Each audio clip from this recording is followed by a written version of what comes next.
This is a Film Stories original podcast. We made this!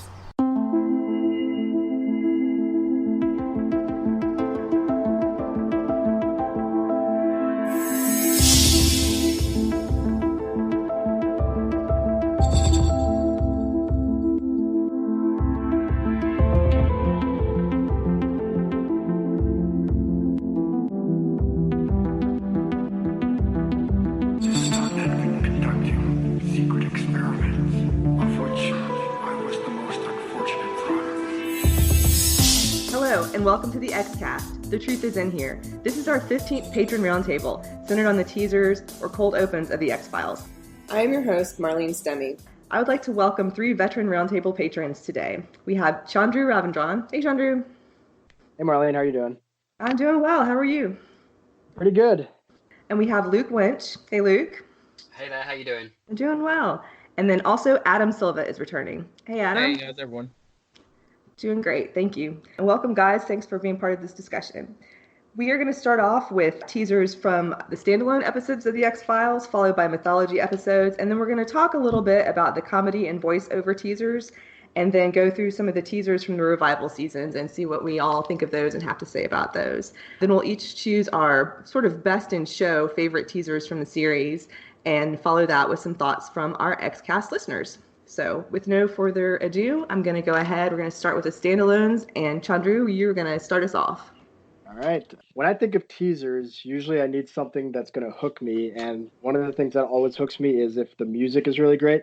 So my first episode is going to be Soft Light. I don't think the general fandom is like huge on this episode, but that sound, that music that kicks in right when that episode starts, that theme for Chester Banton, it immediately grabs me. And so right from the get-go, like I'm hooked, like I'm invested based on just the aesthetic of how everything's feeling. And then, we follow Chester into the building, and it's, classic second season X-Files moody atmosphere. It's just like, what's going on here? Because usually, you have some general paranormal thing happening to someone in the teaser, but this is more following like a named character, and you're like, what's going to happen? And sure, the shadow going under the door doesn't actually make any sense, but by the time it happens, it's like, all right, this has completely got me hooked. So that would be my first choice, and the main reason is that music. Yeah, anything from that era, I think, that sort of like sets the tone musically works really well. So what about you, Luke? The first teaser I decided on was from season 1. It was Ice. I think it was the X-Files' first kind of foray into kind of psychological thriller. And I really like the teaser because it's really tense from the very beginning. It's a really tense scene with, these two men who are obviously quite insane. We don't know why. And it's the whole "we're not who we are" chant that they kind of do, and then they get into a fight and a scuffle and point the guns at each other, and then there's the weird looks between them, and then it kind of pans out to the wide shot of the outside, and you hear the gunshots go off. I just think it's a very effective way of grabbing you and asking lots of questions in a very short amount of time. And I like the way "we're not who we are, it all ends here right now" is kind of echoed by Scully's line right at the end as well. So it kind of bookends very nicely. That's one of my favorites from the first season. It feels like the most focused and streamlined teaser up to that point, and I think it works really awesomely. It was kind of the blueprint for bottle episodes from that point onwards, I think, because it was such a good, solid bottle episode. And, I think it was a kind of map for them to do it in other seasons as well. I think that's a great point. I hadn't thought about that before, but it's a great blueprint, and it's a great teaser for a bottle episode too. It really sort of just takes off like a rocket, and is tense, like you said, but then it's very isolated going forward as well. The sheer intensity in their dialogue, like they're sweating, and like the camera, right before we see the characters, I think the camera is just a wonder as the camera's like tracking all over the dead bodies. I think it's following the dog. It's just this air of mystery and tension. It's just great. Adam, what about you? One of my very favorite teasers is Paper Hearts, and kind of like Chandru was saying, there's a very specific musical signature to that starts when Mulder sees the laser pointer and starts seeing the words that are created, and it just gives a very dreamy and fanciful, like atmosphere to it. So I think it's a really unique teaser for the series, and a very effective one that grabs your interest. It kind of has like a, I don't know, like a childlike quality to it too. It's playful. Yes. Playful, yeah. I love that teaser because it starts off playful, but maybe it's because I've seen it so many times, but there's something about the direction, you can tell it's going to be dark, and the transition into like this horrific crime, it's great. It's a great just sort of segue. I like the dreamy aspect of it too, because it's like that, and then Mulder's on his sofa, and then all of a sudden he's at the park. And like, he drove there, but in a dream you don't really move yourself from place to place. He just kind of shows up there. Right. And then you see that red light on the little girl's body sinking into the ground too. And it's just really dark, but there's still that kind of fun lyrical music on top of it. Yeah, it's quite a juxtaposition, isn't it? Between like the image of the child sinking in and this whimsical music, which is actually one of my favourite pieces from Mark Snow as well. Well, I picked my first one from season 1. I picked Squeeze. I think later on, teasers such as that maybe became standard, but we hadn't seen anything from the X-Files quite like that before. It starts with that cityscape of Baltimore, and then it interjects ominous shots of the sewer drain, kind of from a distance with other action going on, and then closer and closer to the drain. So we see the man walking in slow motion, which we later learn becomes a thing with Toombs and his victims. And then the man goes into the office and leaves a message for his wife. And I thought this was an interesting part because he's saying that the presentation didn't go well, and he wants his wife to call him and tells her he loves her. And then he goes to get coffee, and he's murdered once he gets back to his office. And then they have the coffee dripping that's kind of filmed to make you think that it's blood dripping, and then they see that it's coffee. And then you see the vent on the wall close, and then the screws are placed from the inside. So, and it has that kind of creepy, like bug-like music across the whole thing.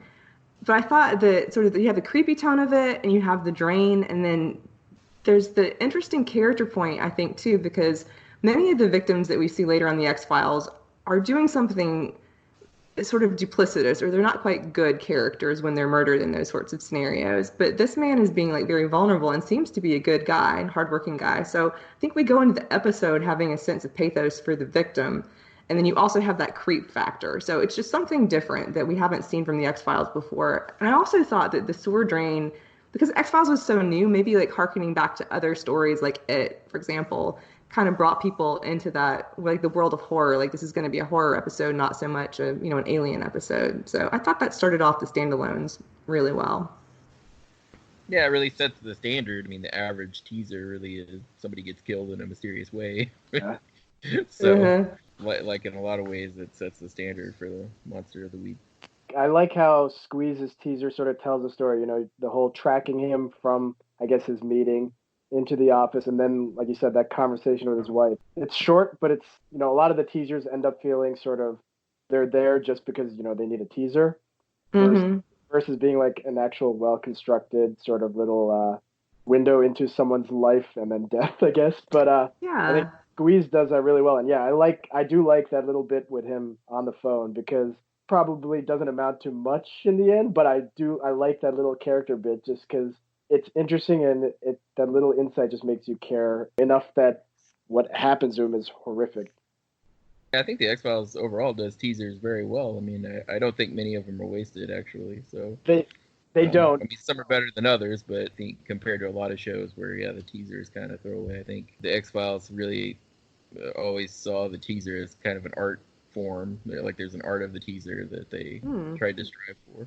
I was going to mention the colour shift in that teaser as well. I really like when he's looking at the man from the sewers and his eyes go green, and then when he's looking at the man, everything goes chromatic, but the man stays in colour. I really like that. It's a very effective kind of way of showing that he's hunting his prey. And also the shot when the elevator doors open and you see the cables turning as he's climbing.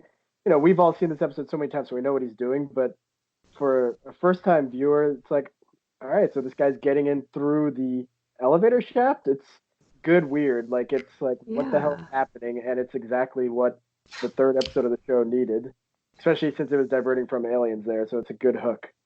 That's a great point. And you're right, because we all know, like, oh, it's the guy that can come in through, like, the drain pipe or the sewer vent or whatever, or the chimney. But people starting out don't know that, and it kind of reminds me of when I first saw it, when you say that. If we're finished with that, we can go around to everybody's second one. So this is a standalone-ish. I mean, it is a standalone. I also had a separate category for Mulder and Scully, or main characters. So mine is gonna be Beyond the Sea. I think there's a lot of good stuff in this teaser. It's a lot quieter than a lot of the teasers. Her father dies, but it doesn't happen on screen, and everything is sort of just implied. There's no music to start with. The music only kicks in when she gets the phone call. We're not used to getting these character moments for the main characters in the teasers, at least up to this point. So it's like, oh, we're seeing Scully with her family. And one thing I really like is the family dynamics are portrayed really effectively and really subtly in a way that I don't think the show had done up to this point. So there's that moment where Scully, I think she says, "Good sailing, Ahab," and he says, "Nice Starbuck." I can't remember if it happens before this or after that, but then he says, "How's work? Good?" And that's because Margaret Scully, there's a little shot of her giving him a look like, "Come on, we talked about this." Like, basically ask her I about think you're right. It's after. Yeah. Okay, yeah. And it's just basically like, ask her about her job. And you just get a sense of the dynamics there that doesn't necessarily agree with Scully's choice in profession. And Scully's response is, "Yep, it's good," but you can see she sort of swallows.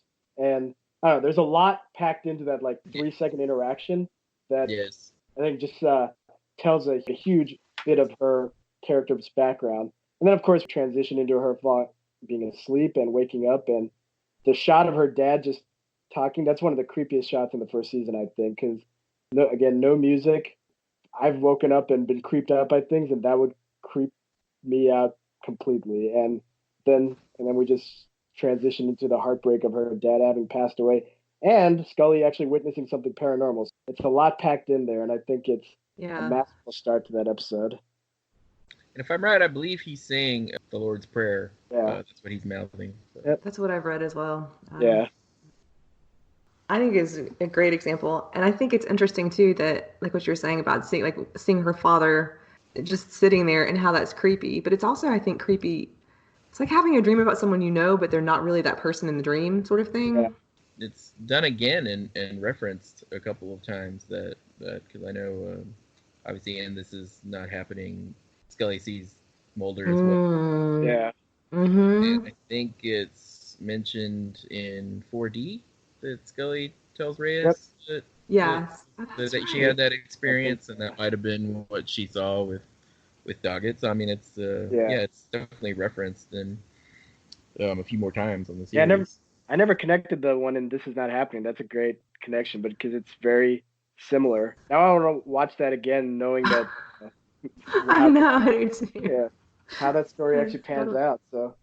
I always felt like it was done intentionally to the same way. Like that was my first inkling when I saw that was the almost direct reference to that Scully was seeing that vision again. Okay, Luke, what's your second one?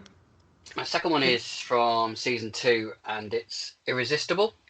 This was the first time X-Files made me feel really uncomfortable, and it was right from the teaser.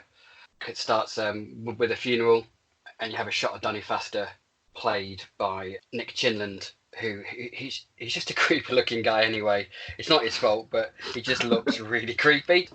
Yeah, it's when everyone's leaving, and he goes over to the casket and he strokes the girl's, the dead girl's hair, and it's really, really creepy. Mark Snow's just at his most skin crawling with his music at the time as well.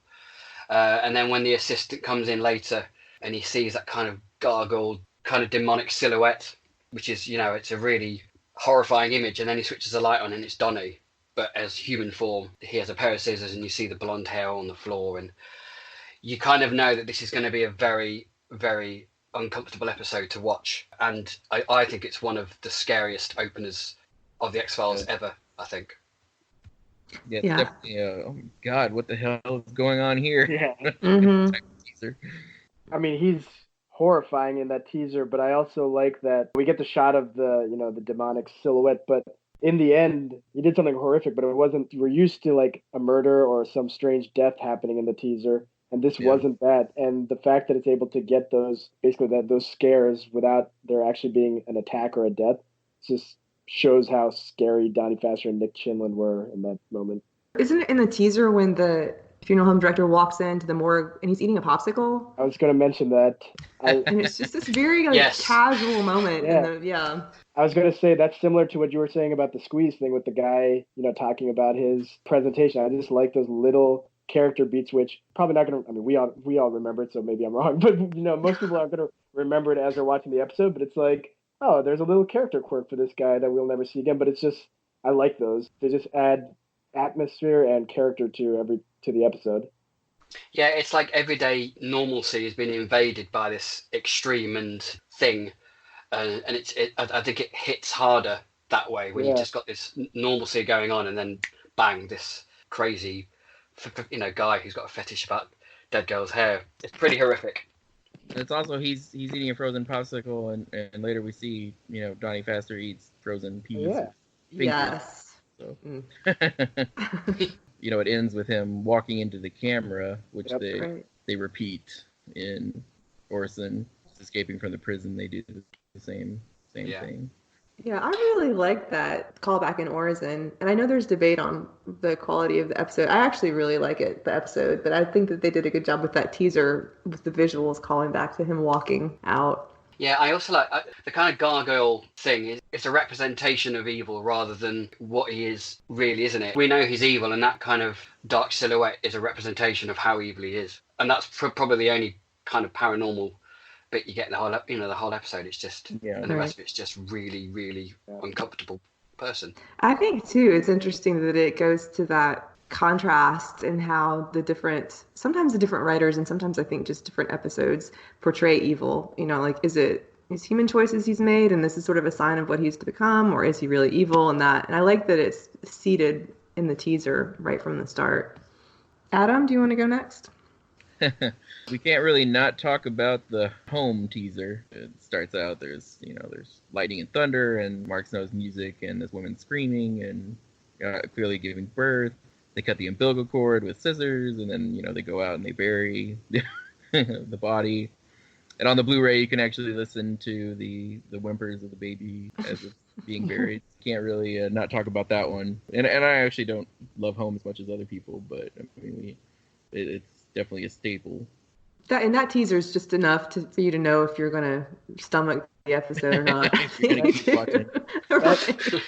That teaser is like a warning sign, isn't it? That teaser is sensory overload. You've got lightning, rain, you've got screaming, that music is great, but it's so orally dissonant. It's just blare, and it's all right, it's putting you on edge, and it does a good job of setting you up. I think it's as you see the lightning, mother is delivering this baby. There's this shot on the tray or whatever it is. It's next to her of a fork. And one of the brothers picks it up. And that's the part that I noticed more so the last time that I watched it, which has been probably around Halloween a few months ago. But I hadn't really paid too much attention to that before. And I was watching it on a projector, on my wall. I was like, this is just the worst thing I've ever seen. Going in. But they show the lightning striking. So you can really see just the edges of the potential gore. And then you see him picking up this fork as she's delivering. Oh, it was just a detail too much. Home was the first episode at least part of the first episode that I ever saw, so it was an interesting first episode. The censorship people must have had a field day with that opening teaser. I think there was a lot of pull and tussle between them and the director and what they could and what they're keeping. I think the baby's whimpering was definitely cut out on the TV. Yeah. I believe after one showing in the UK, they never showed it on TV ever again. In the US, they didn't air it for 4 years, and they aired it on Halloween. I think. 4 years later, but it was definitely cut out for a while. Yeah, it was banned from TV. It's kind of amazing it got passed that Fox allowed it at all. Mm-hmm. I mean, they almost didn't allow Irresistible because it was a necrophiliac, so that's why it's toned down slightly to a death fetishist. But you almost think Home is worse. Oh yeah, I think that it's a far cry from Irresistible to Home. I mean, you kind of have to let your mind go in Irresistible to get to the level of disturbance that they show in Home, I think. I think, too, it's interesting with the teaser in Home that's all dark and rain and noise. And then when you get to the episode, it's just this blinding contrast of this quiet, sunny day. And no incidental music for the first 10 minutes or so, basically. It's just they're out there in the middle in the middle of home. And yeah, that is a great contrast. Okay, so my second one is from the second season. It's kind of still on the horror theme, and it's Aubrey, which I like to mention whenever possible. Yeah. And the teaser starts with this overheard conversation about the horrific nature of the murder and saying there's a lot of blood and whoever killed her must be a psycho, and they're talking about the murder weapon. And it's interesting to me because it's filmed at the floor level of these two men walking, and then they pass by a dog that's digging into a carpet, which seems just incidental, but like as you go through the episode, there are all these scenes of digging, and there are all of these, ideas of things being unearthed and so forth. That's an awesome connection. Never thought about that, but that makes sense. Yeah. I just the way that it's written, I think that, well, the whole episode really is like that, but everything I think is set up in this teaser. And Terry O'Quinn's character, Tillman, says that the sister thing isn't to be mentioned, so we get the sister idea. And then BJ tells Tillman she's pregnant and they're going to meet, and they go to the Motel Black. And it has a sign that's kind of a red light, and it's buzzing and so forth. It's kind of like a cheap motel, but it reminds me of the Bates Motel sign in Psycho, which I thought was kind of an interesting psychological connection too. And then BJ has this psychotic episode and sees this old-fashioned car and a man driving, and she digs up the body and so forth, the police badge in the nearby field. I just think it's a complete teaser, and it has a great mood. And again, that motif of digging things up, like bodies or past memories and so forth. It's perfect for the episode, and I just think it's perfect for the second season as well, because a lot of that had to do with things being unearthed and people remembering things from the past and so forth. So there's that aspect to it, but I just also find it very entertaining. And I like that you can watch it over and over and see these new little things in it. So that's one of my favorites. I'm still floored by that connection to the digging. That makes perfect sense. And I never noticed it. I noticed the dog, but now thinking about it, that's got to be intentional, because the episode has about 7 instances of digging through something. Because I was wondering, why are they opening from this floor level? It's cool, right. But never thought of the reason. But that's great filmmaking. Okay, we can go back to Chandru. My favorite standalone episode is Pusher, and it also has one of my favorite teasers. The reason I like Pusher's teaser is it feels like a incredibly short 3-act story. You've got the first act where he's basically just shopping around. The camera's panning across the different grocery store aisles, and you see, Robert Wisden as Pusher wandering through the aisles, humming something. And it's filmed really well because in the background you see somebody walk by, the aisle, and you're not supposed to know that that's one of the, FBI agents. But I know on my first viewing, I noticed that guy, and I don't notice anything. So the fact that I noticed him, and then he comes back in, is I was all right, that's really good direction that they were able to get me to actually track to him. But then the second act is basically Pusher at the checkout aisle, and you get a little bit of his game playing here as he sniffs out what's happening. And rather than, wait for them to try to arrest him, he starts things on his own by ripping off, I guess, whatever that's covering that guy's FBI stenciling on his jacket. And we get introduced to Frank Burst, who has an amazing name. And it's just it's really entertaining up to this point, but we don't know that anything paranormal has happened, even though I think he pushes that one guy, the checkout lady, when he says, turn that off. And then the third act is in the police car with the cerulean blue, and it's hypnotic the way he's talking, and the music is hypnotic, and it's filmed in an hypnotic manner, and it works extremely well. And I just think all 3 sections of this teaser coalesce and, get the episode off and running. I mean, I think it's my favorite episode of the entire show. So the teaser is definitely up there. For me too. I've seen it, especially even when it first came on. I just started watching the show, and I watched that one so many times. It was probably my first genuinely favorite episode. But it still gets me, and there are other things in that episode that get me as well. But that teaser is, like you said, it's just so complete and gets you ready to see the episode. Yeah. Luke, you want to go next? I want to talk about the pilot opener, the one that started everything. Even now, when I rewatch the pilot episode, this sequence still gives me kind of goosebumps. You've got that girl running in the forest. It's all misty and it's very atmospheric, and it's kind of setting up what the light and shadow is going to be like in the X-Files. And then you get that whirring of leaves and the light and the dark figure coming out. And then you go to the next morning and you've got the detectives looking over the body. And it's just those 2 lines that really encapsulate this mystery, which is this the class of 89 detective? It's happening again, isn't it? No music, but it's that title card and that kind of eerie noise and and this kind of torchlight going over the X-Files title card. If it was going to grab you to watch it all, then that was the one, I think. It was just very, very effective in a very simple way. And you wonder what's going on with like the wind whipping up, and you don't know if it's wind, what exactly is happening. Mm. So. I like the teaser to the pilot. I mean, I think it does set a good mood for the series. I mean, there are different types of teasers, so that's a very atmospheric one. I think that's a good example. It recalls a little bit of Twin Peaks with the finding the dead girl. It kind of tells you what kind of series you're in for. I like that too, and I had not seen any of Twin Peaks when I first saw the X-Files, so I wouldn't have. I mean, I'd heard about it and read about it, but I hadn't really. I wouldn't have known to put that visual and that atmosphere together. All right, well, Adam, if you are ready, I think it's your turn next. Okay. Well, if we're talking mythology, when I think of mythology, I think of voiceovers, and because that's where they tend to be in the series. When they have voiceovers used, they tend to be mythology episodes, and I think perhaps the best one is Memento Mori.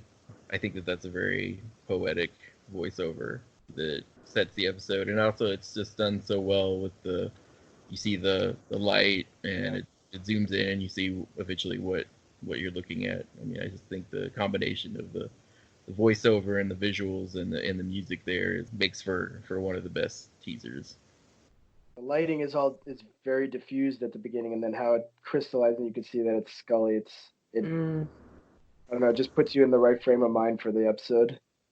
Chris Carter gets a lot of flack for his voiceovers, mostly after this, but I think that this one is absolutely perfect and well done. So I love that initial voiceover in the teaser in that episode, but I like it until it becomes clear that, like, later in the episode when it's clear she's writing to Mulder is when I start getting, that doesn't really sound like something someone would write, but in the teaser I feel like it's vague enough, and it's got this very sad and just like a tragic feel to it that I think works really well. Mm-hmm.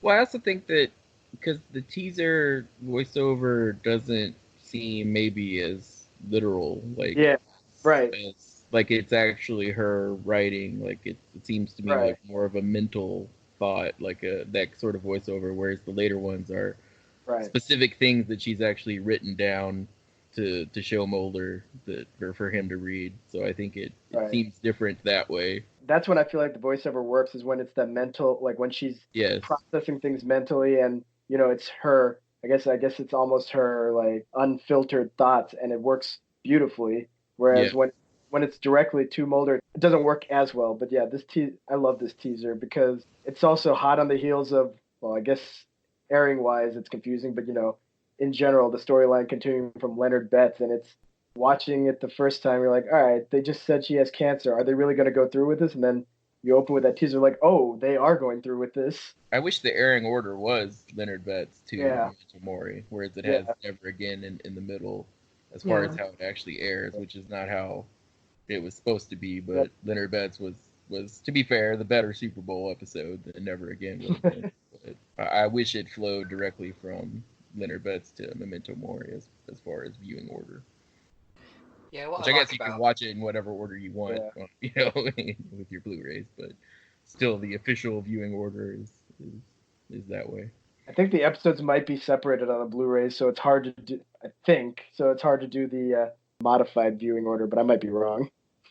I like the way that, because of Scully, you get two sides where you get the scientific side and the religious side. They kind of meld together in this voiceover. It's very lyrical, and there's some science bits in there, but it's very soul searching, and I don't think it's something that you've seen from Scully up until this point. I think that's one of the reasons why it's so effective. Is it's sort of, I don't want to say shocking, but it's kind of quietly shocking because you haven't seen. She's a very rational person, and she's a religious person, but you haven't seen her be that emotional. And to me, it's like someone that leads with reason, trying to express emotion and spirituality, maybe. And just the idea, I think that the teaser ends with her saying, "I can't finish this journey," or "I can't finish this journey with you," or something like that. But just her Gillian Anderson's delivery on that line, and the camera's tracked around it, so now we can see her face, and I think it just crystallizes how big of a deal and how heartbreaking this really is. And she's just standing there looking she's at stoic, she's stoic as usual. Yeah, exactly. She's not crying. She's not like emoting, but I think that makes it so much more effective because it's all, like you said, it's internal. It's sort of the mental experience. All right. Well, I'll do a mythology one, and mine. I'm going to start with Talitha Kumi. I think it's one we don't really hear a lot about, but it starts, the shooter is threatening the crowd at the restaurant, or he's talking to himself, and then he threatens the crowd, and then Jeremiah Smith intervenes. And I think it's initially surprising that someone that's very calm and seems good is in control of the scene. And then that's subverted when the shooter starts shooting and is shot by the police. And then Jeremiah Smith says nobody's going to die and heals the shooter first. And I think that it just has a sense of like a lightness and a hope that's very similar. It's similar to the personal tone of One Breath and the opening of One Breath, but I think it's unique in the larger X-Files mythology at that time, that there would be this more beneficent side to it. When you have no idea you're watching a mythology episode. Yeah. Whereas, a lot of the other ones you can tell because, you know, alien rebels show up or something, so you know what you're right. It has that content or those characters and so forth in it, but this one doesn't. Yeah, it could have gone anywhere. This is another example of Mark Snow's incidental music. That just the music that's playing once the shooter's been shot and he's going, "I'm gonna die," and Jeremiah Smith says, "Nobody's gonna die." I mean, Mark Snow's music always works wonders on me, and that's another example of it. Yeah, it's a very beautiful piece, actually, that music that goes over that scene. All right, Chandru, we can go back to you for whatever you have next. All right, so I'll stick with mythology, and I'm going to go with Redux 2. I mean, Memento Mori hit on a lot of the emotions, but Redux 2's opening is kind of like unfiltered, raw emotions from Mulder. A lot of the teasers are all about setting up the paranormal, event of the week or setting up the larger themes. But this is just two characters who, romantic or not, love each other, and seeing one absolutely floored and devastated over the condition of the other. It's a raw and emotional open. I think David Duchovny's fantastic in that episode. When he's engaged, he's as good as any actor I've seen. And like when his voice cracks, I feel for him. It's one of my favorite teasers in terms of just like getting an emotional response out of me. The cancer arc, I feel like could have been handled a little bit better all in all, but I think, that in the end, I basically like how Redux 2 handled it. And I think that opening just shows how dire things are. Yeah, it's one of my favorites. And I like the way they switch the perspective too, from outside the room to the inside the room at the end of it as well. Sort of from his perspective, not to her perspective because she's unconscious, but there's that hint of like what's to come for her. I love that little, not a double take Mulder does, but sort of the wind is knocked out of him when he sees her and he has to hunch over. I think that's a nice little touch. All right, Luke, how about you? Yeah, I'll go with another mythology one. This one's from the Revival series from season 11. And it's another one similar to Talitha Kumi. It kind of subverts the audience expectations, which is Ghoulie, which opening teaser starts out as a full-on horror with two girls who don't know each other going around this boat called Chimera, and each girl thinks that the other one's this Ghoulie. The girl falls through the floor and they start fighting because they each see this monster, and it ends up actually not being a horror at all and being crucial to the central mythology because it's all about William. And I just like the fact that it doesn't look or start like a mythology episode whatsoever and ends up being quite an important one. That teaser is one of the reasons why I hate the commercials for like upcoming episodes, because I think the commercial for Ghoulie spoiled that it was about William, or something spoiled that it was William. Yeah, and I remember thinking this would have been a great shock for me, and instead I was like, okay, how's this going to relate to William? But I do think that's a good teaser. It's one of the few from the Revival that I remember. I think you're really right about that. A lot was known about the episode. If you paid any attention at all to the X-Files and that it was going to be back on, I think a lot was known about that episode and scenes, they had scenes that you could watch beforehand and that type of thing. So it was like, how is this going to tie in rather than just being surprised by what they showed. So yeah, that's interesting because I didn't give it credit for being a great teaser at the time, but thinking about it from that perspective, I think elevates it. Adam, what about you? Well, following up on the mythology voiceovers, I'll talk about the My Struggles. They're very meta. They're obviously not, real, as in these are actual discussions people had. They're very internal. And they also have good accompanying with the first one, My Struggle. We see the pictures. Somebody's putting the pictures down on the desk. So again, that's very meta. Like, that's not actually happening anywhere. Of course, we see pictures of things that nobody would have had pictures of. They're like stills of the episodes. And I also think in My Struggle, seeing the Roswell crash is a really cool sequence. I mean, I think David Duchovny called it like a punch to the face, and I think it is. It's a very good way of getting back into the series. For whatever you want to say about the rest of the episode, that's a really great teaser. The Scully one for My Struggle 2, I don't think is as great, but I do like the sort of playful alternate history stuff of My Struggle 3 with the cigarette smoking man and being inserted into different news footage and having fake the moon landing and everything. That's also a very interesting way of doing things. And the William one's kind of, for My Struggle 4, is kind of different because it's actually used to be very informative of things that we've never seen before, because it actually has to catch us up with what William's life was like. So that one's a little different than the others that are talking more about things we already know. Those are very interesting teasers, again, whatever you think of the overall episodes. I thought it was an interesting way to structure the mythology parts of the revival around those four main characters and make it, kind of questionably biographical. Right. And I remember especially for My Struggle 3, I thought a lot of the word choice was really interesting. And it's probably because it's a cigarette smoking man talking that you can analyze to the nth degree everything that he's saying and how he's saying it. But a lot of the things that he says, like how he's gone by many names throughout history, and what was it? Something about the struggle or something being forged in their bones. They're words that repeat in that episode, and they've been used, I think, to good effect throughout the series, especially the one about like going through many names or not having a name. So I thought those things that actually gives he gives his real name. Yeah. Good point, because we know what the CGB stands for. So.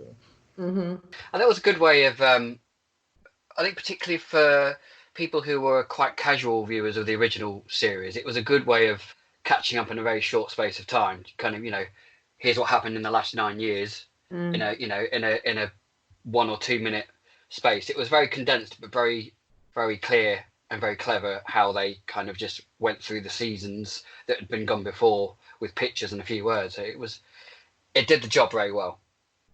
Well, I'm going to go back in time for a mythology voiceover that I had, which is going to be a combination of Patient X in the red and the black, and Patient X is the one that has the voiceover.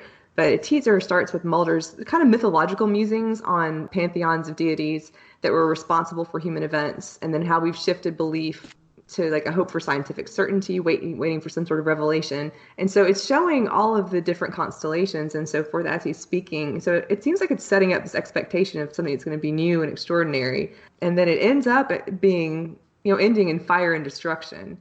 And then the red and the black starts with the sound of a typewriter. And that's pretty much all you hear. And then you have to read the story that the writer's typing. It's not voiced. It's something that you just have to go through and read as he's typing, interspersed with the little boy walking through the snow. And the story is about the sons that go to their fathers, Navajo story about sons that go to their father to ask for weapons to eliminate the monsters of the world.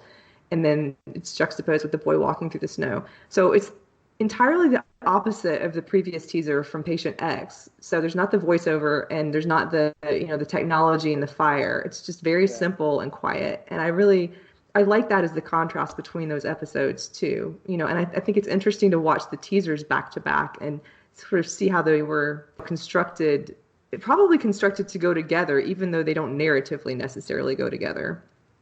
Yeah, I like in the red and the black with his voiceover, he mentions a Navajo story, which kind of calls back to Albert Hostein's voiceover at the end of at the beginning of Paperclip. I remind myself of a Navajo story: twin war gods come to their father seeking magic and weapons to eliminate the monsters of the world.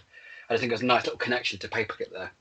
The mythology had sort of stalled up to this point, like not really completely, but Tunguska and Terma are not my favorites and Herrenvolk I'm not a fan of, but and then the Redux trilogy, dealt more with the Cancer arc, but Patient X and the Red and the Black feel like we're getting some new insight into the mythology, and I feel like the teaser to Patient X does a great job of setting the stage for that. Yes, I agree entirely with that. And it feels like on a much grander scale, because he is talking about the pantheon of gods and the constellation showing up. So it feels very epic in a way that lots of the mythology had not. The mythology had always felt kind of epic, but this felt on a grander scale. I agree with it. It wasn't just like the continuation or action orientation of the, like of the narrative, but it was like, at a different level. Yeah. The only other mythology one I had was 731, and just because it's so harrowing, because you see the soldiers come and take the people out of the camp and execute them all and put them in the pit. That's that's a very shocking. That's a brutal one. Teaser, and it makes sense that there's a lot of World War II connections with the mythology and things that were done there and during the Cold War that were less than good. Right. As far as compromising morals and ideology. So it's just a very serious teaser, a very harrowing one. Everything in that episode set at that facility is horrifying, and the implications and what you see, it's horrific. I had one more mythology. It's the Erlenmeyer flask. It's like they pumped in like almost all of their budget into this teaser for the first season, and it's so action oriented, but it's kind of level different from the rest of the first season. It's almost like the show had been much quieter and more up to that point, and this is much more bombastic and action packed. Yeah. And I gotta point out the fact that the episode starts with a couple cars flying over the hills. That's one of my favorite episodes, but I always have to spend the first minute or so rewinding that and laughing my ass off because I think that's hilarious. It completely reminds me of the Blues Brothers because there's a shot where the car's just going down the hill like in the air for about 5 minutes. Yeah. Like, this episode starts with the cars like just going down the hill, and then suddenly it cuts to a camera shot of them flying through there. And it's like, all right, wow, these guys are driving kind of fast. Yeah. It's cool, but it's kind of funny that starts the mythology proper as well with that. Yeah. It's very much this is the season finale. Let's ramp it up. Mm-hmm. Yeah. Right. Literally ramp it up. Yeah. Yeah. Right. We need a car chasing. We need cars and guns. Do it. Mm-hmm. Luke, do you have anything else on those? It's Paperclip actually, which is a one that I mentioned with your Patient X and the Red and the Black. So it's Albert Hostin talking, and I could listen to his voice all day. I love his voice. It's brilliant. It starts with him telling these old Navajo stories and linking it into Mulder's healing. And he talks about the white buffalo, which is like a very rare occurrence. And it means that changes are coming. And I think changes are coming for Mulder and Scully. And I think changes are coming for the series as a whole. It's quite a meta statement as well. And I think from that point, their lives are very different because that 3-part trilogy pretty much changes the entire landscape of the show. I like the reference he makes in his speech of the Earth and its creatures have great influence over our existence. Kind of mirrors the idea of this mountain containing all these secrets that they get into. It's like the Earth is revealing these secrets, just like it kind of reveals the boxcar in the desert in Anasazi. I think it's a trilogy overall, but especially in that one, that was an example of voiceovers well done, and I think it's the writing. I think it is, as you said, though, also having Albert Hostin be the person voicing them gives it an authenticity, to the stories. Well, who doesn't want to hear Floyd Red Crow Westerman speak? I mean, he's just got Exactly, he's got a great correct. voice. Yeah, he's got a great voice. Yeah. And the other trilogy that's sort of the follow-up to that also has the voiceovers is Biogenesis trilogy. And a few people that wrote in commented on those, so I won't say too much, but I really think that's well done and interestingly done to have. We have the 2 from Scully, Biogenesis and the Sixth Extinction, and then the one with the cigarette smoking man and Amor Fati. And it sort of spans between the scientific and the literary. And I think that they're very well done. There are a few parts that are a little bit purple prose-ish, but overall I think they're really well done. I think they set the mythology. I mean, it kind of starts to go in a different direction that it doesn't really continue, but I think it's another interesting take on some of the undercurrents of the mythology that maybe aren't so dark. Biogenesis, I love that teaser. It's apocalyptic, like basically what she's saying, and there's mixed with the music from Fight the Future. It feels like, where are we going with this? This is not sounding good, basically. And I think it does. It's just another good job of setting the table. It also reminds me of the movie Koyaanisqatsi. Have you guys seen that? Heard of it? I haven't seen it in ages, but it's basically I probably shouldn't even be talking about it because I can't remember that much about it now. But it's sort of like with the quietude and the earth, and it just gets busier and busier and busier. So it's kind of experimental, as I recall. I'm sure that somebody else has seen this and can correct me on it. That's kind of how that goes, just like the earth from a distance, and Scully discussing the origins of humanity and so forth, and how we become this tireless force on the earth, colonizing it and so forth. And Koyaanisqatsi kind of goes through that. I think it has like this sort of like that environmental sense of like overrunning the planet. And I want to say it's from the 70s, but I'm not positive. Anyway, a lot of the imagery and a lot of like the sped up pace at the end of it reminded me of that. Yeah, I like the way the speech is, the way it's written, it's completely in Scully's voice because it's quite scientific, but also towards the end of the speech, you have that kind of religious aspect. Is it a sign or symbol or revelation? Right. Yeah. It's another one of those voiceovers where the good ones are not literally what they're thinking. It's more, I was going to say idle thoughts, but it's not idle thoughts, but it's a thematically coherent piece of dialogue. It's got some of that purple prose, maybe. Not how anyone talks, but it doesn't matter in this case because it's not like actual dialogue. It's Scully laying out the themes of what these episodes are going to be dealing with. And I think it's done very well. I think there's a level of symbolism, too, that makes it work.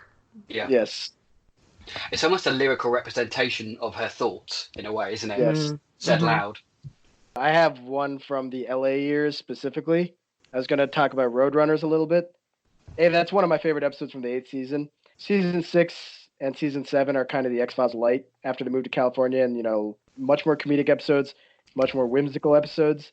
And Season 8 sort of doubled back down on the horror aspect that had kind of been lost. And I think Roadrunner's teaser almost exemplifies that perfectly. I don't know how long it is. It feels long, but it's not like drawn out or anything. It's just masterfully building up tension throughout the entire teaser. I forget the guy's name, but he's waiting at the bus stop. It's a dark, lonely road that, they could have probably gotten a lonely road in Vancouver, but that's one, in the middle of the desert. That's one area where shooting in California definitely helps, is that long, lonely highway in the dark. He gets on that bus and it's unsettling already. There's a lot of things in the X-Files that are unsettling, but the idea of being on a bus alone by myself with a bunch of people, no one is talking, and like there's a guy looking at me creepily from the front. I can't think of anything else in the show that would actually scare me more. Something bad's going to happen. The bus stops. They all get off, and it's just building and building and building. It explodes into violence. Like we talked about how Home was a little bit more subtle with its, not in the teaser, it was a little bit subtle. I don't think Roadrunners is particularly subtle with its violence. But I think it works incredibly well because it's just so shocking how basically they brain the guy with a rock in front of this other guy. And I think it's basically the X-Files. It feels like the X-Files saying, we are going back to our horror roots. We're going back to our scary story roots. And I think it does it fantastically. I don't know why. I hadn't thought about Roadrunners, but that's probably one of, favorites. Well, I don't even know if I can say favorite, like the best of season 8. Because enjoyment's not really the emotion I can connect with it. But oh, it's not enjoyable. It's I love it, but it bothers me when I'm watching it. Right. But like, I would say the teaser of Home, to me, it starts off, it's tense. You can, like for all the reasons that you discussed, it builds tension and the whole episode is tense. But even listening to you talk about Roadrunners, it's like I could feel the tension of that building, like you said. It just like it goes through the teaser. But then the payoff, you think the tension is building to something awful, but you don't know how awful. And I think it just is exponentially worse than what it's building to. And I didn't mean to say the violence was, I didn't think the violence, like I said, the violence is kind of over top, but I don't think in a bad way. I think it needed to be that violent because it shows you exactly how bad the situation is. And it makes you realize, once Scully enters the picture, you're like, oh, she is in trouble. And she thinks she's in trouble. Yeah. But she's in far more trouble than she realizes. That is the feel-good episode of the year. Right. Luke or Adam, do you have another one? It's a comedy one, but it's also quite indicative of the LA era as well, which is Hollywood AD. The episode as a whole isn't brilliant, but the teaser has me roaring with laughter at the end of it. You do have a kind of what the hell's going on moment when you see Gary clearly only play Mulder and Scully, sniper zombies and the Lazarus Bowl and the Smoking Man Pontiff. It's absolutely preposterous. So you're not sure what's going on at that point of time. And it's a kind of over-dramatic send-up completely of the X-Files. But the moment that's brilliant is when the camera's panning over the audience in the theatre. You've got Chris Carter, and then you've got a little mini drivers in the audience as well. And then you see Scully and Mulder, who just look absolutely horrified. And then Mulder looks over to Skinner, and he's just there munching popcorn with this massive smile on his face. It just cracks me up. It just made me laugh so hard, and it always does. It's just Skinner absolutely in his element with a massive bucket of popcorn stuff in his face. Yeah, and he's kind of nodding, isn't he? Like, yeah, this is pretty good. Yeah. Yes. Skinner's got the biggest cheese-eating grin on his face. Yeah. Yeah, it always makes me laugh. And it is one of the funniest teasers. I just wish that episode stayed in that vein. It's like a hybrid episode. It's kind of like serious half the time, and then it's completely silly in the other half, and it ends up confusing me sometimes when I'm watching it. Just like, what is it trying to be? But that teaser, I feel like that teaser is awesome. Didn't they call him the cigarette-smoking mackerel snapper? Or something like that? Oh, yeah, that's right. Yeah. When he's not smoking a cigarette, he's just smoking. Yeah. God. I feel like Babylon's probably more so, but, that's also weird where there's, like, serious parts and comedy parts to it. And, like, the teaser to Babylon is extremely serious. Yeah. Like, it's almost feels like it's 24 or Homeland or something. Yeah. The terrorists and blowing up people are on fire. You don't really expect what the rest of the episode is going to be from that. I think the X-Files can do like combine the darkness with the humor when it's a little bit more subdued, but when they go very light like they do with this teaser or in Babylon with Mulder's line dancing or square dancing or whatever, it's hard to come back from that. Like it's hard to get back to that. Yeah, just how the thematic resonance or the actual tone of the episode. Yeah. Right. They're kind of opposite, where like Hollywood AD starts out funny and then gets serious and then gets funny again. Whereas Babylon starts out serious and then gets wacky and then gets serious again and then wacky and so forth. So right, it's definitely trafficking in extremes throughout the whole episode. Yeah, I think the teaser for Arcadia is fun. I guess a parody of Home in some ways, because the husband and the wife aren't living by the neighborhood rules. They're kind of violating the standards of the town, if you will, by painting the mailbox desert sage instead of desert sienna, and things have to be just so and so forth. And they're attacked in their home at night, and it just seems like that scene is made to be like the scene in Home with the sheriff and his wife. And then the husband's leaving his wife in the bedroom, but he's using a trophy instead of a baseball bat. And granted, we don't see like the gore and so forth, but it's one of those that's kind of poking fun at a horror episode in a way. So I enjoy that. I like it when there's a parody aspect that's not necessarily over the top, but it's silly, and I think the silliness persists in that. I was entertained. Yeah. I think that's a good example of where the silliness is subdued enough that it mixes well with the horror, because their argument is inherently silly, like inside the house, like Schroeder's making me paint our mailbox again, in that really whiny voice he's got. Yeah, it's like such a mundane and almost dumb conversation, but it's light. It's like lighthearted, and then to transition to them being brutally murdered, it is a harsh transition, but I think it works well in this episode. Like I'm not a huge Arcadia fan, but I think that aspect, the contrast, works well. That's the aspect of it I like of the episode, and I think it starts well in the teaser. None of us mentioned Jose Chung's, and I mean that epitomizes like the subversive and not knowing what's going to come. I mean, you start with the Star Wars spoof, which it's already got you off kilter right there at the beginning. Then you got a little bit of the traditional opening with Harold and Chrissy. They're talking, and you're expecting some X-Files bedlam to come upon them. And then the normal Greys come. When the Greys show up, they're playing that weird alien music, right? Actual 50s cheesy sci-fi B-movie music. So you already know there's something off about this. This isn't just a regular abduction. You're seeing the gray aliens, which we've seen all the time. So it's like, all right, this is still in the X-Files wheelhouse. So they abduct him. And then Lord Kimboat shows up, and it's hilarious. It's like, what is this nonsense? But I'm transfixed by this stop motion animation. Is this intentionally bad? And then when the aliens talk to each other, like, Jack, what is that? How the hell should I know? It's like, all right, I have to see the rest of this. And Cozy Chunks is not my favorite episode. It's in my top 10. But all in all, I would have to say that's one of the best. It might not be my favorite teaser, but it might be the best in terms of just throwing you off kilter and setting the stage. Yes, Yeah. exactly. It's so well done.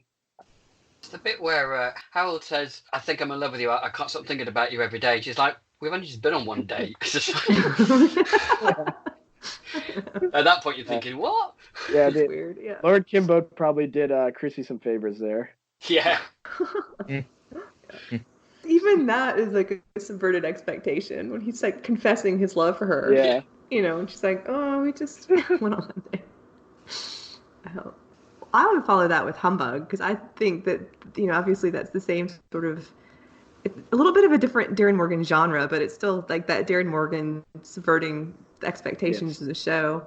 And I like that it starts with the full moon, you have the music and so forth, and then the two boys are splashing in the pool, and you hear something that's, you know, unusual and it's sinister sounding, watching from the shadows, and then whatever, you know, you think is a creature turns out to be their father who's playing with them, and then he makes them follow the rules, going to bed on time. So it's like this, you know, kind of adjusted, traditional seeming family, and then loving family, and then he, of course, is murdered like the standard X-Files fashion, but it's the same setup. It's somebody watching him and then jumping in the pool just like he did. And then it cuts to his van, the alligator man's van. It says, is he a man or is he an animal or is he a monster? You know, so I like that, the repetition of the scenario, but the first time it's totally not what you think it's going to be.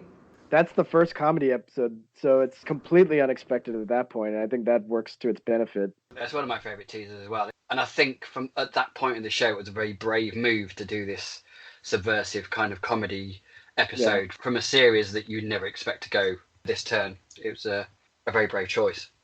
And it's interesting. That's probably his most traditional teaser.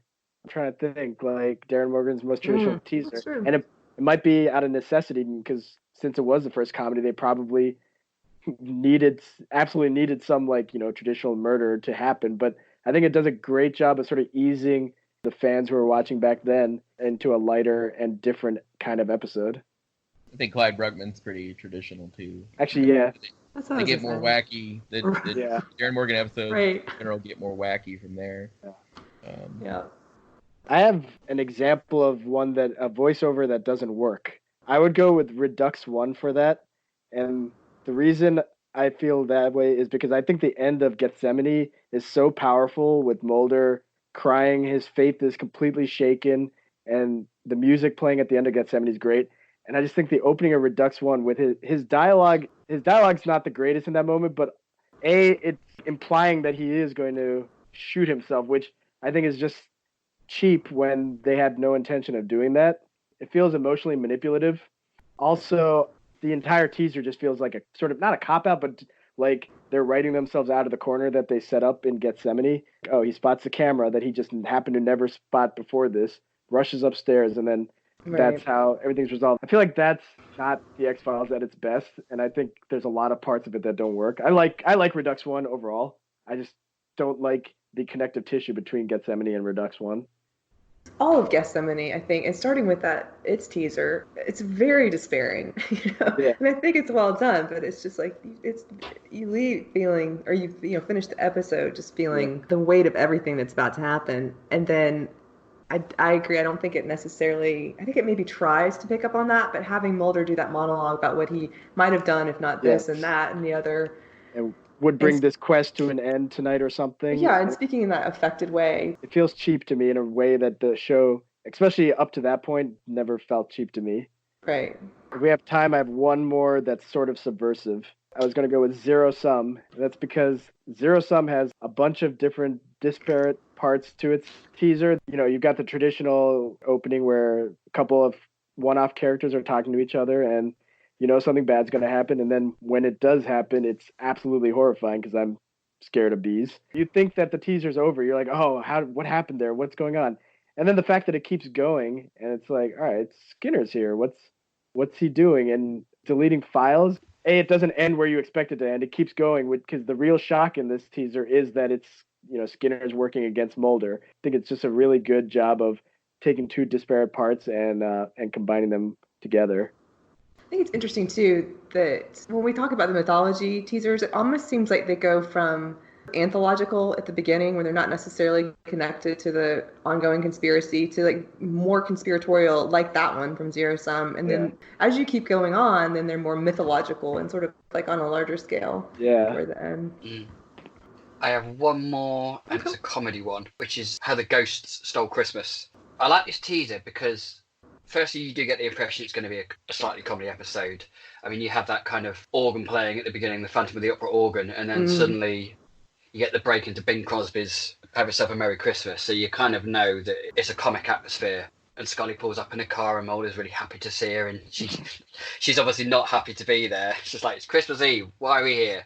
He tells her about this story of these ghosts in the house, and Scully's not amused. And it's very tongue-in-cheek, and, you know, there's this kind of really faux atmosphere, horror atmosphere that he's building with his story. But it has a quite sad undertone, because it's kind of analysing these two lonely people who have nowhere to be on Christmas Eve. I mean, Scully could choose to be with her family, but she chooses to be with Mulder, and it's I think it sets the tone for the entire episode, which is a comedy, and it's a kind of analysis of Mulder and Scully and their relationship together. And I think that it fits really well in that little package of the teaser. I like the way that that's filmed, too. It shows part of it when Mulder's talking and telling her the story. It's filmed like sort of over their shoulders from the back. Yeah. And I like that portrait of storytellers, I guess. That's what that reminds me of. It's just two people sitting and telling stories. And Mulder's story, you know, this is a Chris Carter episode, but that's great Chris Carter dialogue, because it's like Mulder is almost hamming it up for Scully's benefit. Story. And I think that works really well. Oh, and Mulder makes a fart joke, so that's always good. Because Scully interjects and goes, "Oh wait, what's that? Do I hear the baying of the hounds?" The hounds in the morning. And he repeats it was a time of dark, dark despair. You know, like already. It's really said that already. Yeah. The last one I'll mention is the revival, which I think I had mentioned earlier. I like the contrast. Again, I think it's another one of those that's, you know, it's obviously an homage to Home toward the beginning of it. And then the contrast between the loud music and those three sort of anxious, alert assassins in the car. And then you have the silence in the house, and Mulder and Scully are companionably dozing on the sofa. And you have all the kind of quiet, low-tech details of Mulder's house. And unlike Home, where the attackers go in the house and just kill the sheriff and his wife, they meet resistance. And once Mulder and Scully jump into action, after they get the warning from Langley, it's just propulsive. You know, Scully slides under the table and knocks it over. That's one of my favorite action sequences. the power I have always intended to learn how to do that. I haven't mastered it yet. It's also the older version of Mulder and Scully that I really loved, and that I could kind of hope to see throughout season 11. Where they're just very self-assured and comfortable, but they're ready for anything. So that's the revival teaser, I think, that I enjoyed the most, and that kind of stayed with me. Yeah, that's a great one. I'd forgotten that, actually, until you talked about it. It is a very action-packed and exciting teaser. So I was not a fan of season 10 other than Weremonster, and I didn't like My Circle 3, but then this, I remember feeling like, okay, this actually feels like the X-Files again. And I remember I was just really happy with it. The teaser, it's nice and action-packed. Mulder and Scully doing their thing. A little bit more action-packed than they normally would, but still, it does a good job. Basically represented for me, season 11, finding its X-Files groove. I also like the teaser for, as far as the revival, the teaser for Followers is very interesting, with that monologue about the artificial intelligence and that true story of the bot that was sort of trained to be racist and hateful because of the, you know, that's the example that it had around it. So I think that's an interesting one. And also the one for Familiar is just very spooky and creepy, and just a very effective old school X-Files teaser. I thought the Familiar teaser, it would have been one of the best if they had left it after Andrew is attacked. Because then they do the scene where the adults come through the woods looking for him, and his father finds him. And I understand that that's like very heart-wrenching and dramatic, but I thought it would be super creepy if they just left it when he disappears. You know? I agree. I mean, I guess that's sort of an unnecessary part to the teaser. We don't needed to see that right after, but I mean, it's the whole episode is definitely going for, being as dark as possible because you do have dead children. So I see that, but I agree with you. It's not a necessary part of the teaser. It could have worked without that. So do you all have a favorite of all X-Files time? Sort of like a best in show, or is it all just depending on what you're watching at the time? It depends on like the type of episode. Mm-hmm. I could say Jose Chung's does one thing for me, but then Right. Patient X's does something completely different. They hit on different aspects of my fandom. It's hard for me to say which one would be my favorite Your overall. Favorite. Yeah, I think doing it in the categories like we've done today, I think is the only way to really kind of choose a favourite for each of those categories rather than an overall favourite, because they're all so different. Yeah, I agree. Mm-hmm. Yeah, I think so too. And when I was going through watching some of them, every one of them that I watched, I was like, well, I could go ahead and watch that episode. I don't have time to watch every episode, But it did. Like all of them, every one of them, like led me into wanting to see the episode, even if it wasn't an episode, which I was, especially fond completely. They remind me of the time when I first saw them, if I was watching them when they were live. Yeah, I don't think that there are many teasers that are let downs. It would be like after the teaser that would maybe not live up to, what you thought you were getting. But yeah, I mean, I don't think there are many teasers that are this poor. There's one that always sticks out to me. I think it's Fire. I think it's a terrible teaser, just because it's so short. I'm sure I even remember it. Yeah, it's like, all right, British guy walks out, says some cliche Chris Carter British, like what Chris Carter thinks of someone who's British is gonna speak like, and catches on fire. He bursts into fire. There's terrible ADR going on in that scene, and then it ends, and it's like, okay, good special effects. We should have put that in the comedy section though, because I watched that one as a comedy. So I will say it's not terrible like that, but I don't think that the teaser to The Lost Art of Forehead Sweat is really that great. I mean, it's just sort of, because it's really just the beginning of the referenced episode from the Dusky Realm, but it doesn't really say anything about the rest of the episode, or it just seems sort of I need a teaser, so let's put this in there. It doesn't really line up as much. It's certainly nothing like Jose Chung or that type of teaser. I did have high hopes for that one though, that it was connecting. So there's a point at the end when he sees the alien or whatever, the supposed alien, when he says that, what is it, like, that's not a window, that's a mirror, and it has all the arms, and I thought, like, well, that's a reference to Ghoulie, which is coming up next, and so I thought maybe there was going to be more of that, where all the episodes kind of connected underneath. So I think I was hopeful when I saw that teaser, but it didn't really pan out that way. Okay, well, if you guys have time, we can move on to some listener comments, and then if you have anything that you want to say about that. The mailbag. Yep, the old mailbag. We're going to start with Michael Little, because he is saying that the amazing thing about the X-Files is the cold openings and teasers are almost always good, even in many lackluster episodes from season 9, he says. And that's what we were just talking about. So I think it's pretty cool that other people are on board with that as well. And then he goes on to say the teaser of Kill Switch is one of my all-time favorites. It's a fine example of Rob Bowman's knack for building momentum. I love how you gradually realize what's about to happen.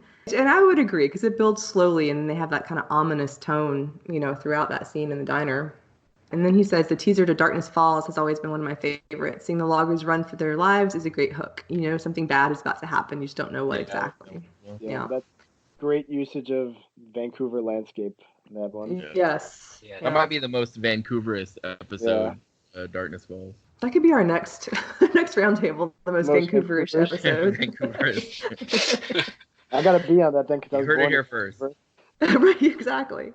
I like the idea too. He says, something bad is about to happen, because that's sort of a theme of so many of the teasers. That I think, going back to what Chandru said about Roadrunners, that's because you're like, oh, I've seen this, like something bad's going to happen. And then you're like, wow, not that bad. Reynard Maldrake, Kurt North, says you can't go wrong with Jose Chung's From Outer Space, Star Wars, Alien Abduction, how the hell should I know, and just look at the car. And then Paige Schechter gives a nod, she says, to SR-819, and she says it recalls the movie DOA, and we know Skinner is not going to die, but it's a glorious teaser to start the adventure explaining how he lives. Sarah Blair says, and you have to, I guess, know that the things that she talks about all the time. She says, I'll give you one guess what mine is. And then I asked her, does it involve a ribbit sound at the end? She said, ding, ding, ding. So that's going to be the Quagmire teaser, which is pretty fabulous. It's sort of a quirky teaser goes, little frog jumping off after the man is murdered. Frog Holocaust. Anything with a frog Holocaust in it is worthy of a teaser. That's true. That's true. Cathy Glinski says Memento Mori is hers. Scully's voiceover really works for her. And then Alicia Walker-Scherer confirms that for herself as well. She said Scully's monologue in Memento Mori is a beautiful piece of prose and an intriguing segue to the whole cancer arc. Tony Black says, I have to say I love the opening to Biogenesis, in which Scully basically explains the entire history of humanity in a couple of minutes. He mentions the Fight the Future score and says it's an evocative way of kicking off the show's most ambitious, bonkers mythology story. Josh Licata said the teachers worshiping the devil at the PTA meeting and To Hand to Grillettes comes to mind. That's one I thought about as well. I think that's pretty fantastic. That is I don't know how I didn't think about that one in terms of subverting your expectations. Yeah, that's right. One of my favorites. And the comedy amidst the very dark subject matter. Bree says the F word, and that's a great teaser. Annie Flowers mentioned Anasazi is an exciting mythology episode, which we talked about, and having the teaser that leads into it. Katie Doe mentions Humbug, and then she also mentions Tempest Fugit for throwing you right into the action in the story. Yeah, that's a good example. Yeah. Malcolm Craig also mentioned, or he as well mentioned, the opening of 731. So he said, it's interesting, he said the teasers for the second part frequently present something that was unrelated to part one, but 731 is the best example of a compelling sequence. It's gradually revealed as central to the plot. That is interesting. I'm trying to think of which mythology episodes actually you picked up immediately after, and I think Max might be the only one I can think of where we got stuck with Mulder running on the beach. Mm-hmm. But every other episode starts in a seemingly unrelated manner. I think that's always been an interesting facet of the two-part or the multi-part episodes. It'll do that, or it'll start in the middle of the episode, like the in media res, where you have to get back to the scene, which I think works sometimes well and sometimes, not as well. But... Or it'll start with a Morris Fletcher voiceover over Mulder. Oh, right. Yeah, you mentioned that. That reminds me that I think the teaser for Unrequited may be what I would think is the worst, just because it's just so repetitive. It's something that's literally shown again later in the episode. It just does not add anything to it. So that may be an example of the worst. So Home was the first episode I saw in part, but Unrequited was the first episode I saw when I first started watching from the beginning, episodes through and the entire thing. I hate that teaser. Like you said, it's shocking. The episode's already short, so I think they just had to throw something into the teaser, and they're like, we need to just throw something in from the end of this episode, because usually when you do in media res, you're learning something new. That's an example of the teaser itself is kind of effective when you're watching it first, but then when it gets to the climax, it's like, okay, why are we doing this? Nothing changed, right? Yeah, it's exactly the same thing. It just doesn't work. Yeah. And I remember watching it and being like, oh, this is exciting because Mulder and Scully are in the teaser, so this is significant somehow. And then it's just the same. I think Monday works really well, though, because you see what's going to happen and you want to get back to that point. And once you figure out that the episode is sort of... Yeah. Well, I mean, that episode does different things with it, so right. It's like you're doing a simulation, and it's like, what do you need to change to get back to that point in the teaser and alter the ending of it, So I think that worked well. What's interesting about that teaser is when it first aired, they blow up and then it goes to the opening theme. And in my mind, I'm just like, all right, so they lived, but how did they live? And then when we open with Mulder waking up, I'm like, okay, they're going to show, they're starting from the beginning of the day, and then they're going to show how they lived. And then they die again at the end of the first act. Oh, so it's that kind of episode. Right. Yeah, I don't know how this is going to end. So no, I think that's a great opening. Natalie says Bad Blood. You think the kid's being chased by a bad guy, but then it's Mulder, who murders him in a very strange way, then with the stake. And then Scully reveals the kid's teeth, so now the stake makes sense. The look on her face when she moves his fake teeth, and then Mulder says, oh, shh, and then it goes to the credit. That was a good intro. Jeremy Daniels says, I'd rank the opening of Colony and Closure as some of my favorite voiceover intros. Colony feels very epic, and I like the way I want to believe it's recontextualized as a more spiritual issue for Mulder and Closure. Carl Sweeney says, he also says X-Files did teasers incredibly well. One of his favorites is the opening to Beyond the Sea. which we discussed. So it sketches the dynamics between Scully and her family deftly and convincingly, and he finds it genuinely eerie. So that hits on most of the things that we talked about with that one. He says it's its own short story. Back on Darren Morgan, Nando Bianchini says that my favorite would have to be the monologue at the start of War of the Copperflashes with the pest exterminator. It looks to be a profound and deep commentary of humankind and cockroaches, but ends up being a humorous bit of writing. Isabelle Dubois says she likes the teaser for The Field Where I Died because of the amazing photography and landscape and seeing Mulder standing in the field listening to the poem. And then she thinks, what is this? Is this the X-Files I'm watching? And she mentioned a couple others like that as well, Drive and X-Cops, where she thinks, what is this? Is this the X-Files? And I think that's interesting to put those in the same category, that sort of pastoral opening for The Field Where I Died, and then also Drive and X-Cops. I think one thing that I appreciate about the X-Files, thinking about this, like The Field Where I Die, most shows I watch, will have some action opening, and I'm like, all right, I'm hooked. The Field Where I Die just has a very beautiful opening, which I feel like it's untraditional in the sense of like mainstream television. You usually don't start with something so poetic, and it's something the X-Files does really well in general. Well, it's the strength of the series being so episodic, because shows now are so serialized that it's hard to do something like that that's taken out of the next scene.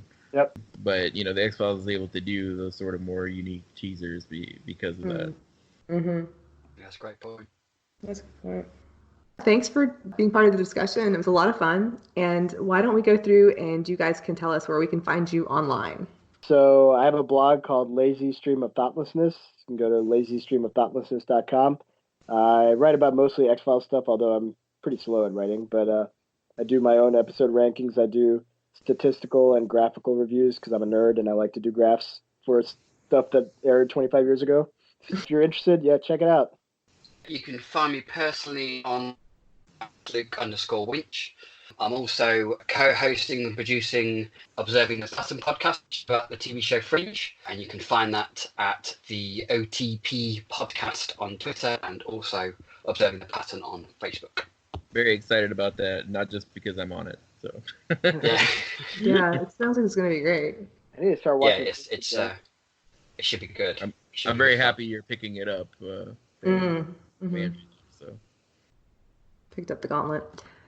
And then, Adam, what about you, other than appearing on the podcast that Luke is hosting? Twitter is XF_lost episodes, and it's for our virtual season 12 website, which is virtualseasons.x-sites.org, if anybody's interested in reading that. And I am on Twitter at Marlene MHS, and then on Facebook in the XCast basement group, where we have a lot of interesting discussions and commentary, and then some visual things going on as well. So that's all for this roundtable. Thank you to everybody for listening, and until next time, trust no one.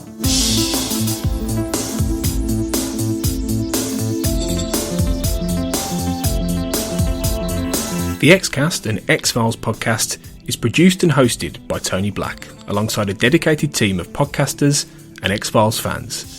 You can find the show on Twitter at the X_cast, on Facebook by typing in the XCast, or inside our group, the X-Files Basement, an XCast podcast fan group, plus on Instagram by typing in the XFcast. If you're a fan of the show, why not support us on Patreon? Exclusive bonus episodes, early access to new episodes, plus become part of our XCast community in the Patreon department. To see our monthly subscription options, just head to patreon.com/the XCast. That's patreon.com/the XCast. We'd love to see you join our Patreon community. We're also part of the We Made This podcast network at We Made This Pod on Twitter and We Made This on Facebook. You can find a range of shows on TV, film, music and popular culture in general on the network. Thanks for listening, and we'll see you next time.